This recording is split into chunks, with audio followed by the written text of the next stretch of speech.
ஏரோது பேதுருவை பண்டிகை நாளுக்கு பின்பு வெளியிலே கொண்டு வந்து எப்படி யாக்கோபை கொன்று போட்டானோ அதே போல பேதுருவை கொன்று போடும்படியாய் தன்னுடைய மனதில் எண்ணி திட்டம் பண்ணி ஆலோசனை பண்ணி கொண்டாராம். அவர் என்னைக்கு கொண்டு வரணும்னு நினைச்சாரோ அதுக்கு முந்தின ராத்திரி ஆண்டவரை வெளில கொண்டு வந்துட்டார் பேதுருவை. நீங்கள் பவுலை குறித்து வேதத்தில் வாசித்து பாருங்க. அப்போஸ்தலர் 9:23 பவுலை கொன்று போடும்படியாய் ஆலோசனை பண்ணி கொண்டார்களாம். பவுலை கொன்று போடாமல் நாங்கள் சாப்பிடுவதை புசிப்பதில்லை குடிப்பதில்லை அப்படின்னு சொல்லி அவங்க விரதம் எடுத்து அதை வைராக்கியமாக அவர்கள் சபதம் பண்ணி கொண்டார்களாம்.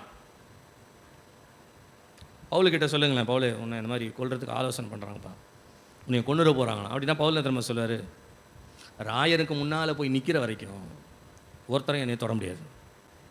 தேவன் நமக்கு கொடுத்த வாக்கு தத்தத்தை மிஞ்சி ஒன்றும் நடக்காது. அவர் என்ன சொன்னாரோ அதான் நடக்கும். நீங்கள் வெளிப்படுத்தின விசேஷத்தில் யோவானை குறித்து நான் அடிக்கடி உங்களுக்கு சொல்கிறேன். 1 அதிகாரம் 10வது வசனம்லாம் நீங்கள் வாசித்தீங்கன்னா பத்மு தீவில் கொண்டு போய் போட்டாங்களாம்.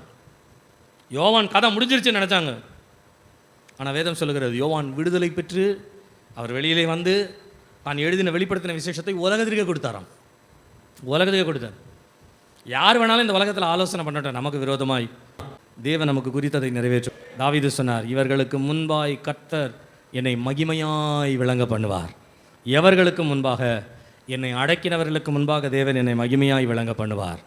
என்னை அசட்டை பண்ணினவர்களுக்கு முன்பாக தேவன் என்னை மகிமையாய் விளங்க பண்ணுவார். அதே நேரத்தில் எனக்கு விரோதமாய் ஆலோசனை பண்ணினவர்களுக்கு முன்பாக தேவன் என்னை மகிமையாய் விளங்க பண்ணுவார். அல்லேலூயா.